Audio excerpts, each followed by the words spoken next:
Welcome. If you want to customize keyboard theme in your Archos Access 57, let's go for the settings.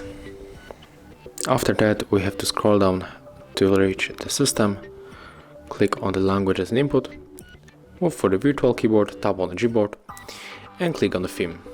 Right now we have to click right here, and we can pick up one of the following picture, so I'll go for this one. And here we are able to scale what we want to set up. Click next.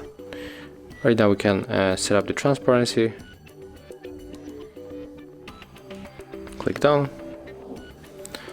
We can also turn on the key borders and click apply if you finish. So right now we can go for our messages, click to start the chat, and as you can see, that's how our theme has changed.